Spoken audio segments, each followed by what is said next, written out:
Everyone, welcome back to Pine Hollow Auto Diagnostics. We got a beached whale here, towed in on a U-Haul dolly from New York State, about 5 hours away. It's a 2012 Ford Fiesta. And the customer complaint is, he said one day it just starts stalling out, sometimes it doesn't crank, sets all kinds of communication codes. Shops have looked at it, no one can figure it out. So let's dive right in. Oh, it's a little dusty. It looks like it's been sitting for a while. I see that there's no odometer reading, which is kind of weird. Full code scan. And we have a lot of red modules. And on the THINKTOOL Pros, one feature I love is if you can't talk to a module, it'll just stay gray. We can't talk to the engine computer. Car will definitely not crank. Not surprising. So let's do a full health report. It did read the mileage somewhere, 108,000 miles. Okay.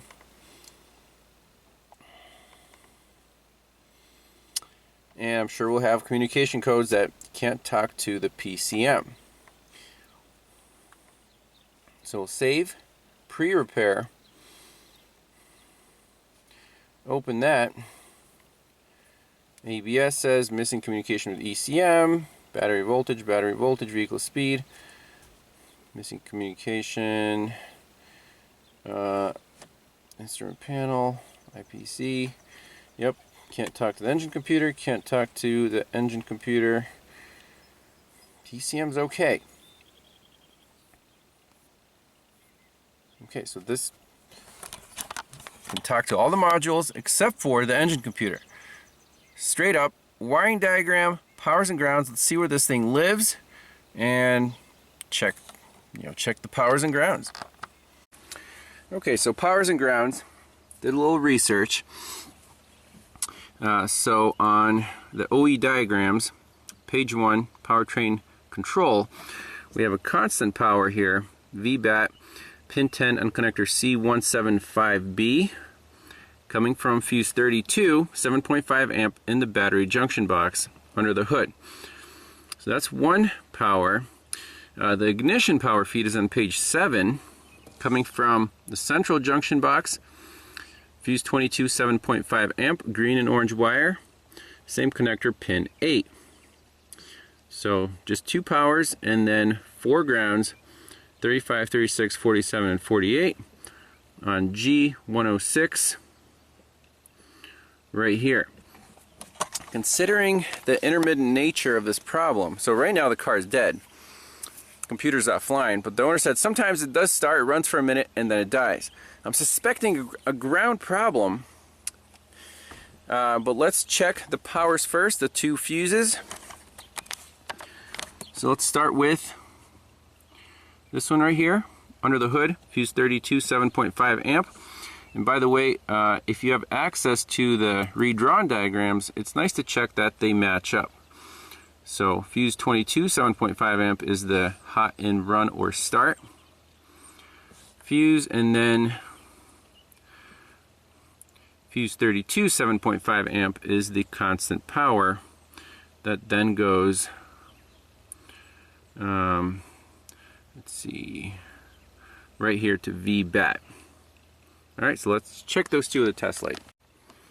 Okay, so under the hood, we have fuse 32. It should be hot at all times. Test light from battery ground. If it finds the power, it'll light up. Here is our fuse. Hot on that side, hot on that side. Excellent. Okay. We can find so we basically check this one at the fuse. So check. We're not at the computer yet. We're just doing the easy stuff first. And then let's go for central junction box, fuse number 22. So in the central junction box, it's by the passenger's glove box, fuse 22 is going to be right there. So second row, 1, 2, 3, fourth one down. Let's find that one. Here is the central junction box. And fuse 22 is right here. So when I turn the key on, test light should light up. It does on both sides.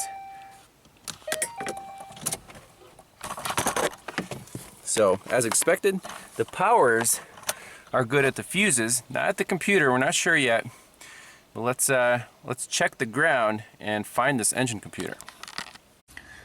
All right, so doing a little more research, the PCM looks like it lives right on the side of the battery. Okay, that's good to know. And then G106, so right here it says 10-3. If you look up G106 locations, there's 151-1, 151-1 engine compartment. G106 right there. So pretty close to the battery, looks like. Okay, so the engine computer lives right here behind this little plastic cover. And right off the bat, I can see those black and green ground wires right there. So let's just probe one of them and see if it can pass current. Just the next easiest check. Well, I'm on one of the black and green wires and it is passing current. So maybe it's not a bad ground. Maybe it's a broken wire at one of the power feeds. We know we're on the right connector. This is C175B. Let's just make sure we still have a No-Comm.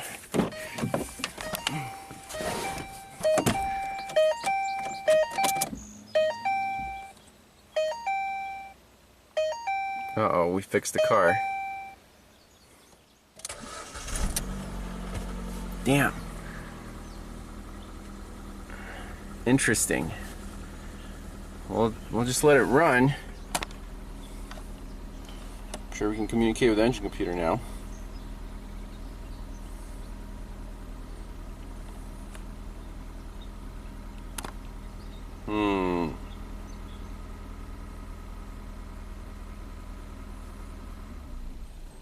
Ooh, it died.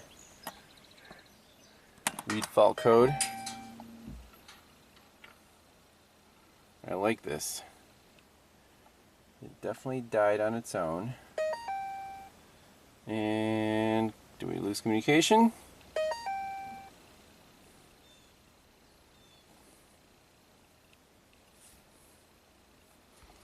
Let's just save a picture of that.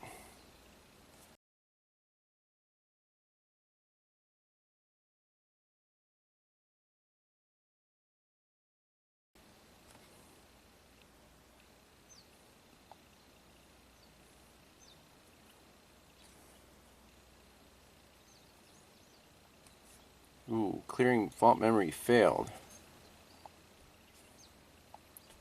Read data stream.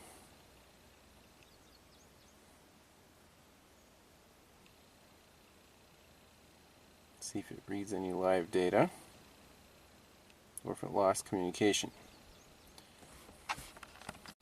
Okay, so it looks like we lost communication. It can't read the data. We turn the key back to on. We have no odometer. And see, did it come back to life again? Okay, it did. I'm pretty sure we'll be able to clear the fault memory right now. Okay, fault memory completed. Let's run it again. Stalled right out. I love it. Read fault code. See if we can talk.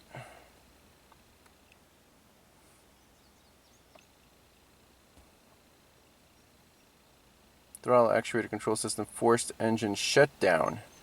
Okay. Interesting.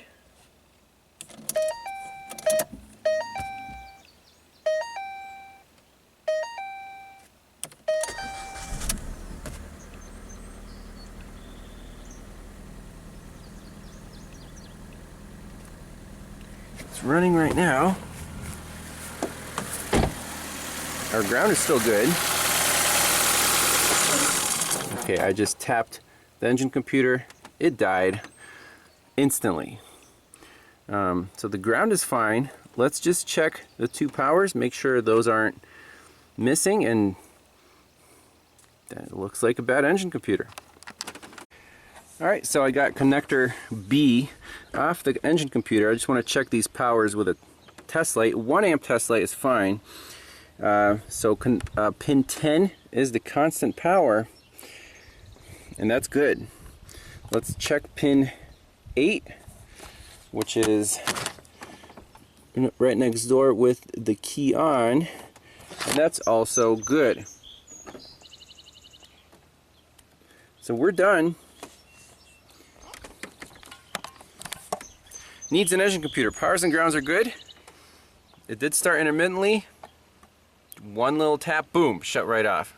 We can try to reproduce that, but there's not much more you can do. It fails the Keith tap test. Alright, let's see if it comes back to life. Nope. No communication.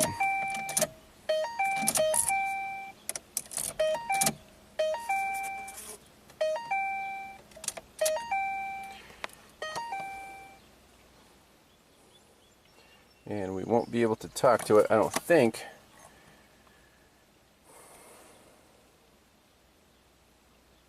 Let's back out. Guess when I click on PCM,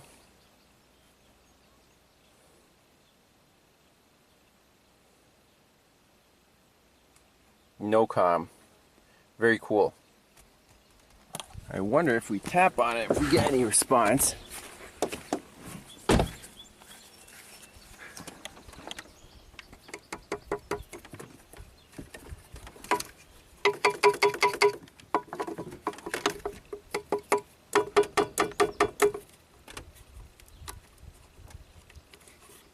Let's see, what if we unplug the main connector here? So you gotta plug them one at a time.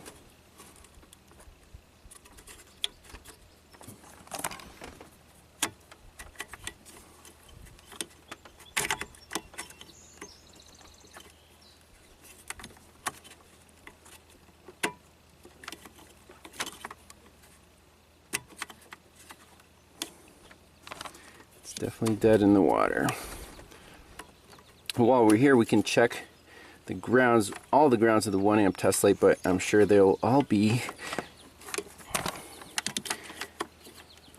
just fine. Alright, just to be 110%, pins 48, 47, 38, 37, I'm sorry, 35 and 36. All the grounds are good. Everything's perfect. Engine computer is toast. Alright, I spoke to the customer.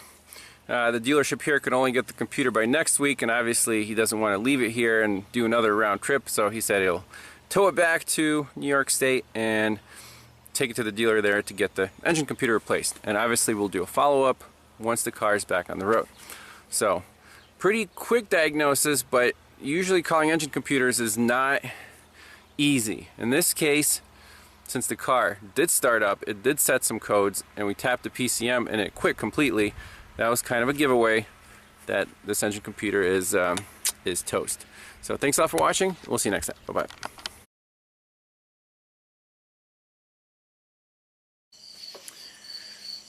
So, follow up on the 2012 Ford Fiesta with the supposedly bad engine computer. So, the customer, he took the car, he said he's going to get a computer at the local Ford dealership, have them program it, and that's it. So, I didn't hear back from him for 3 weeks, checked up, and then he finally emails me back. He says, the Ford dealership could not get the engine computer because of some national back order. By the way, this is becoming a real pain, this national backorder crap on parts, supply chain issues. No, I don't see any reason for it, but hey, it's kind of becoming a nuisance. So anyways, he went to Flagship One, the the company that refurbishes the engine computers, and they sent him one. and they sent him instructions on how to redo the immobilizer. He only had one key for the car. So basically, he plugged in the computer, he did the 45-minute relearn where the light flashes and you turn the key on and off 3 times. And he said the car cranked over, started up, and ran for like 10 seconds really poorly and then shut off. So I'm like, oh crap, did I make a wrong call, or did they send him a bad engine computer? I've never heard of a Ford immobilizer being reset like this with only one key. Usually you need at least 2 keys. The guy's over 5 hours away, so, and I have to stand behind my diagnosis, obviously. But what do you do in this case?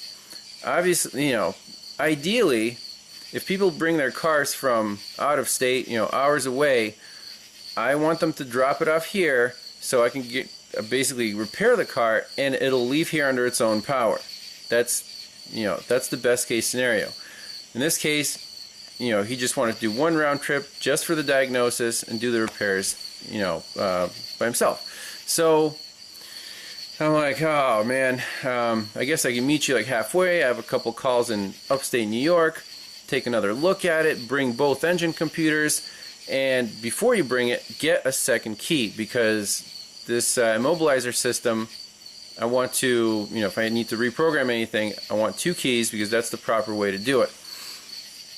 So we agreed on a time and date, and I'm like, basically, did I make the wrong call? I kind of felt uneasy about that because all the signs pointed to a bad PCM. The P0607 trouble code, internal module failure, that will not set if you just lose communication. That is the PCM just, the brain goes nuts and it sets basically a code telling on itself. If you cut a communication wire at the, right at the computer, it'll still be on, it'll be alive, it'll just, it'll set a U code or something, but not this 0607. And the tap test, we proved that the car just shut off instantly when you tapped the engine computer. So I was 99.5% sure of my call. A couple days later, he said, I got a new key made, and I had the locksmith, cut it and come program it. He reprogrammed the PATs with this, replacement engine computer, and the car started up and ran fine, and it never stalled out. So I'm like, well, that sounds really promising. So he took it on a test drive. It ran great. So that's the follow-up. So correct call. It needed 2 keys to reprogram the PATs correctly, the anti-theft, and happy ending there. So just based on this experience, I might have to change my rules a little bit. If you're bringing a car from out of state, you got to drop it off. I mean, unless it's something simple, which it rarely is, people wouldn't come from hours and hours away if it was simple, right? Someone else would have already figured it out.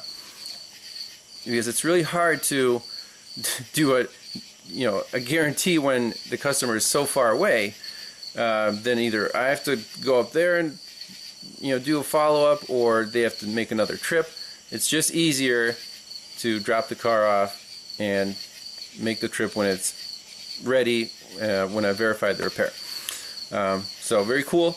Thanks a lot for watching, and we'll see you in the next one. Bye-bye.